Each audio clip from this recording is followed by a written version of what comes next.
Hey boys, it's Harm None.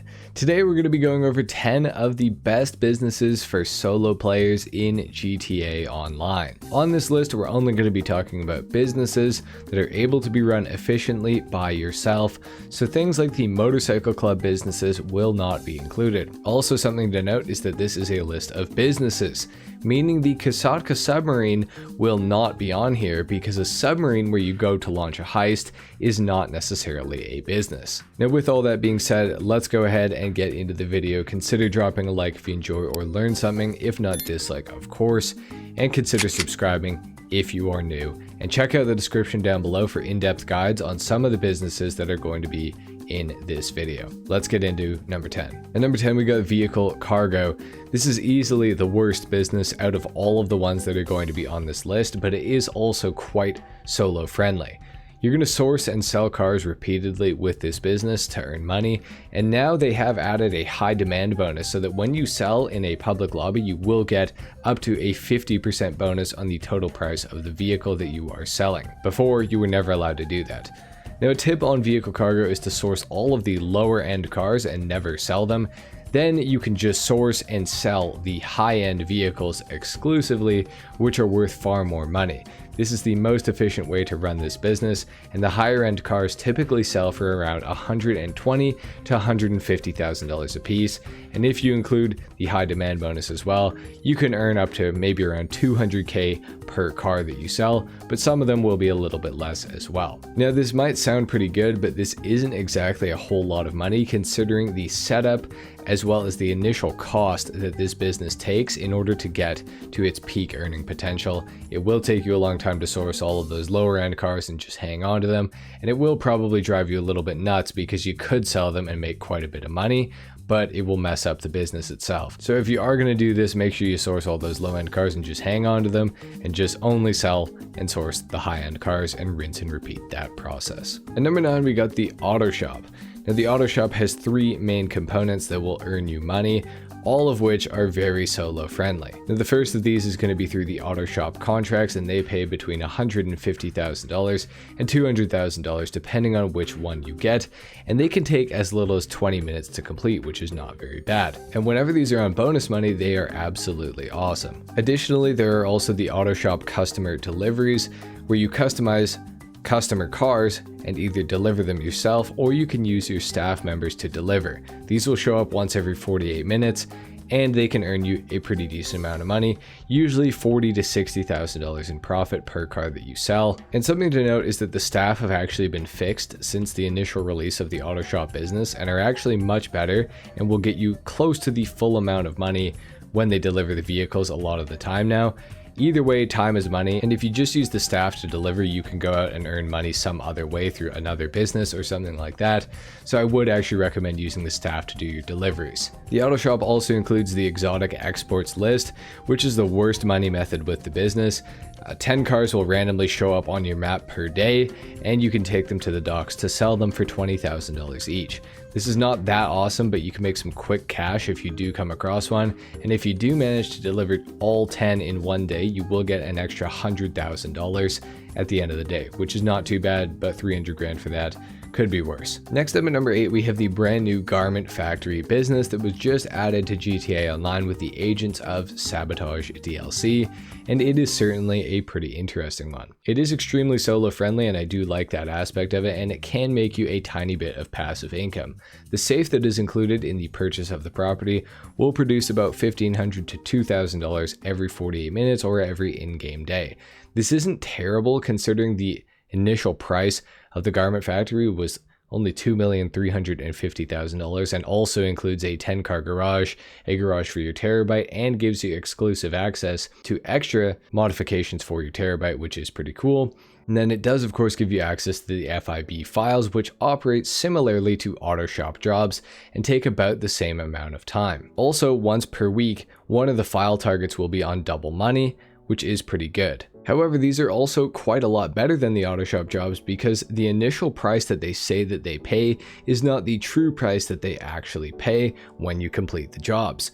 because there are bonuses that you can get when you complete them that are worth $50,000 a piece, and there are 3 bonuses per job. So if you can manage to hit the bonuses, you'll get $150,000 on top of the initial payment, which is pretty good. And even the one that is on double money every single week also gets access to this, so it can be worth around $450,000 for completing it, and these usually take about 25 to 30 minutes on your first run through, but as you go, you will get more efficient and probably be able to do them in around the same amount of time as the auto shop jobs, in about 20 to 25 minutes tops. Overall, the garment factory is actually a pretty good business, and I do think that people are slightly underrating it. Next up at number 7, we have the hangar. Now with the hangar, you get access to not only storing aircraft, but also the air freight cargo missions and that business itself. And this is how you're going to make money with it, of course. Now air freight cargo has been updated from its initially terrible state to now be pretty alright. Not only have they tripled the payouts for the business, but they have also allowed you to do land-based sourcing missions instead of just the aerial-based sourcing missions that were mostly awful. This has made everything with the business significantly better. Now they've also added a man called Rooster into the hangar, however I don't really recommend using him. He acts like the CEO cargo warehouse workers, except he'll source you a random good type for your hangar cargo, and unfortunately the only way to make good money with the hangar is if you only source one type of good at a time. Meaning he can actually completely screw it up for you and cause you to not make as much money as you possibly could. Now the sale missions for the hangar are pretty solo friendly, but only if you do very small sales. If you do under 10 crates at a time, you will usually get one single vehicle, but you can occasionally get more than that as well, but it is quite rare. Now for this reason, I don't really recommend the hangar business a whole lot, because the point of the hangar is to make a lot of money, but you can't really make a lot of money in one shot with this business without having some help with you.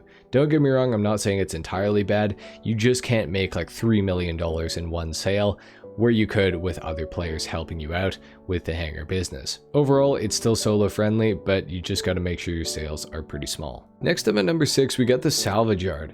Now the salvage yard gives you access to a few different ways of making money. The first of which is going to be through the vehicle heists, which very occasionally let you keep a vehicle at little to no cost. However, Rockstar has been pretty stingy with it lately, and I actually can't remember the last time that there was a car that you could claim out of the business, but even if you can't claim them, you can still at least sell them, and they typically sell for about $400,000 for the top range vehicle of the week, and then around $250,000 to $300,000 for the mid-range vehicle of the week, and about $150K to $225K for the lower range vehicle every single week. Now these do rotate weekly as well, which is unfortunate because it does put a pretty big cap on how much you can actually earn with this aspect of the salvage yard business, because obviously you can only source each one of the cars and you can only do that once in a week, which does suck. However, in my opinion, the best part of the business comes with the tow truck. Now the tow truck is an optional upgrade, just so you are aware, so you will have to renovate your business if you don't have one already. The tow truck will allow you to do tow truck missions, and these missions will typically take about 2 to 4 minutes, and if you get one that's too far away, you can of course blow up the truck and relaunch. However, unfortunately, they have put a 2-minute cooldown between launching tow truck missions, just because I guess it was too efficient and they did not like that. So even if you get a tow truck mission that's kind of far away, it might be worth your while to just do it anyways, because blowing it up is not really a super effective method of getting a better mission now because of that 2-minute cooldown. Now, each car that you get with the tow truck missions can be worth about $32,000 to $40,000 once it is salvaged, and you'll get that money deposited into your bank account a little while later. Now you can do 2 of these vehicles at a time, and if you choose to put the second lift upgrade in your business, you can have both of them salvaged and paid off in 48 minutes instead of the stock 96 with no upgrade. Additionally, if you stay active with the business, the passive income that you'll get into the business while safe will be about $24,000 per in-game day or every 48 minutes. Now this will gradually decline as you become more inactive with the business, but you'll still make pretty decent money for the next few in-game days after you've done a couple tow truck missions. And even if you do nothing, the business will still put money in the wall safe over time. It'll just be a very small amount. I definitely recommend trying to do your tow truck missions every single day, because you'll earn a lot more money passively with the safe, and getting about $80,000 for towing the cars is not too bad. At number 5, we got the bunker. And the bunker is a great business to own in GTA Online with a couple of different ways to make money using it. Firstly, there's the relatively new ammunition delivery, and this works extremely similarly to the export mixed goods mission with the CEO office business. You can begin these by walking up to the dune loader that's found within your bunker, and you will have to drive it to a random ammunition on the map. When you get there, you'll be paid $50,000 for completing the mission. Now, you can actually use a cargo bob for this, and it will make your life much easier. So I do really recommend that. But if you don't have a cargo bob yet, I wouldn't say to buy one, because allegedly we have a new cargo bob replacement coming out in just a few months from the new Agents of Sabotage DLC as drip feed. So that's pretty interesting. But the main way you can earn money through the bunker is through the business itself, and you can purchase supplies for about $75,000, and it will make you $210,000 worth of stock in just over 2 hours. Now, do keep in mind though that this is only if you have the staff and equipment upgrades for the business. So if you don't, I would only recommend sourcing supplies manually, otherwise you'll barely break even by purchasing supplies, and it will take far longer to make the stock. Now, if you do get the upgrades for it and you start running the business, as long as you sell when the stock is worth $210,000 or less on the computer screen before you go to sell, you will be guaranteed a single vehicle sale mission. The sale missions were previously 15 minutes across the board. However, if you are selling as a solo player now, you will be given a 50% time increase on that. So you're going to get 22.5 minutes for most of the bunker sale missions as opposed to just 15. But keep in mind, this is only if you are by yourself. So this has made it much easier to sell at $420,000 worth of stock, or double what I said before, because you do simply have way more time to sell. But you can occasionally get a pretty bad sale mission while doing this, so I would still recommend only doing your sales when your stock is under $210,000. This means you're going to have to do more sales, but those sale missions are always going to be easier, which is quite nice. Like I said at the start of the video, I do have guides for some of the businesses linked in the description of the video, and this is one of those businesses, and I would recommend going and checking out that video if you do want to know more about it. Next up at number 4, we got the Acid Lab.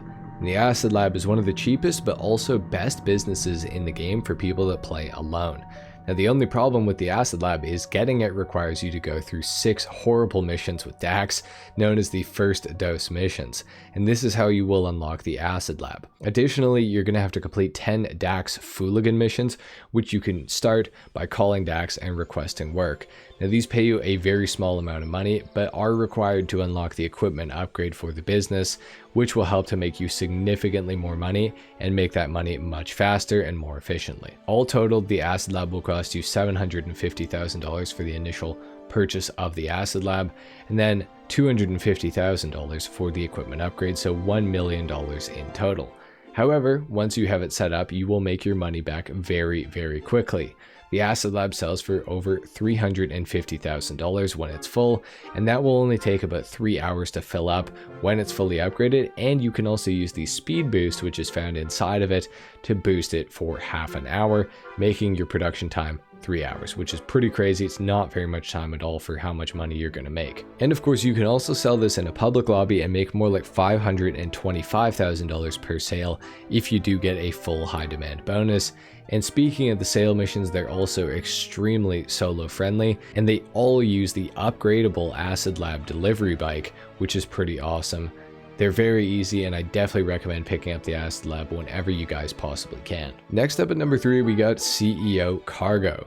Now, with CEO Cargo, you can use your CEO office to export mixed goods by talking to the lady sitting at the front desk, or the man sitting at the front desk, for the record. You can have either. This will see you go to one of your CEO Cargo locations. This will see you going to one of your CEO Cargo warehouse locations, picking up a truck and delivering it to the docks. It will pay you $50,000, so it's very similar to the bunker ammunition delivery. Now, speaking of your CEO Cargo warehouses, you can also source special cargo through the warehouse workers that you will find inside each of your warehouses, and you can do this once every 48 minutes, and they will come back with 1 to 3 crates and potentially even a special item as well, which will be worth far more than a typical crate. And this will only cost you $7,500, and on average they will bring back about 1.7 crates, so they're pretty good to use. Now, you can also source CEO Cargo using the CEO office, or the better way of doing it is through the Terabyte, and the Terabyte also has the Master Control Terminal upgrade, for it now, which can help you out with this as well. But no matter what, you can source CEO cargo through the Terabyte. And the reason that I say to do this is because the CEO cargo missions got an update a few years ago, which added in some absolutely horrible missions, some of which can take about 20 minutes for sourcing a single 3 crate mission, which is absolutely terrible. However, the Terabyte was not patched, and it does not have these new CEO cargo missions, so you can just use the old missions with the Terabyte, which is definitely something that I recommend. Additionally, if you own more than one warehouse, you can skip out on the cooldown for sourcing.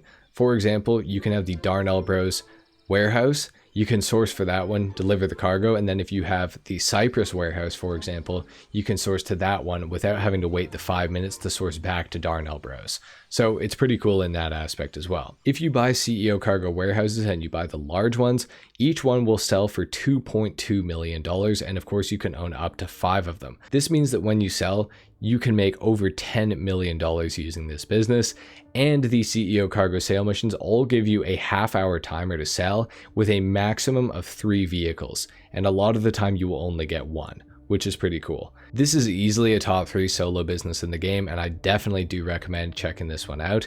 And of course, I do have a link to a full guide on the CEO cargo business if you guys are interested in optimizing it and setting it up as good as possible. And number 2, we got the agency.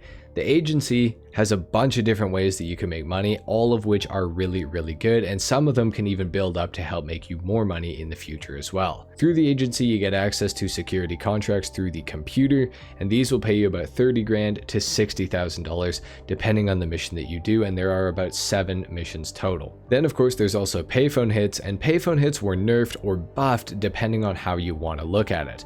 Now they only pay $45,000, but you can do them every 10 minutes instead of before where they paid you $85,000 for completing them, but you could only do them once every 48 minutes.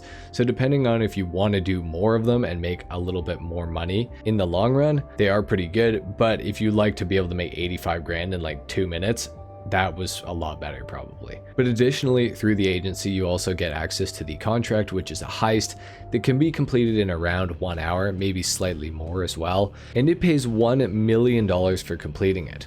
Now additionally, there's also a passive income wall save that gives you money based on how many security contracts you have completed, going up to a total of 201 contracts completed, which will give you passively $20,000 every in-game day or every 48 minutes forever. So if you complete say 101 contracts, you'll get 10 grand every single in-game day forever. If you complete 150, you'll get 15 grand every 48 minutes, which is really, really awesome. And of course, you're going to get paid for the security contracts as well. So I definitely recommend running security contracts whenever they go on double money, because not only are you going to get double money for them and make quite a lot of money doing that, but you will also get passive income forever as a result of it as well. And this can stack up over time, particularly if you like to go AFK. But of course, the #1 best business for solo players, as it has been for the past like 6 years, is the nightclub. The nightclub has a legitimate side to it and a non-legitimate side to the business. The nightclub basement has technicians that will slowly accrue illegal goods from other businesses that the player owns, like the bunker, coke lockup, meth lab, counterfeit cash factory, weed farm, and document forgery office, as well as the CEO cargo warehouse. And you can have a total of 5 technicians sourcing goods from each of these businesses. And then once they've sourced up a bunch of them, you can do a sale mission once it reaches the required amount of money that you like, and that sale mission will always be a single vehicle, and that vehicle is also going to be upgradable, whether it's the Pounder Custom or the Speedo Custom, or God forbid if you've bought the Mule Custom, that thing is upgradable too, but it completely sucks. Don't buy a Mule Custom, whatever you do. You can also upgrade the nightclub basement with an equipment upgrade, which will help to accrue goods even faster. Now on the legitimate side of the nightclub, you will find the nightclub business itself, and that will make you about $50,000 every in-game day or every 48 minutes, so long as you keep the popularity maxed out. If it isn't maxed out, it will gradually earn you less and less money every 48 minutes. Keeping the nightclub popularity was previously extremely easy to do because of the Kickout Troublemaker event that could be spawned and activated every single time you entered the nightclub after 48 minutes by just entering in passive mode. This would exclusively spawn the Kickout Troublemaker event, as opposed to the Drunken VIP mission that you need to drive home.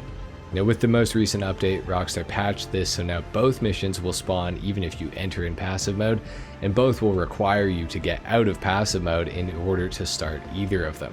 So there's no longer any point in entering the nightclub in passive mode. However, there is another way to increase popularity, and that is by cycling the DJs. It'll cost you 100 grand the first time you do it, and it will give you full popularity, but after that it'll only cost $10,000 per time, and you can do this repeatedly to increase the nightclub popularity.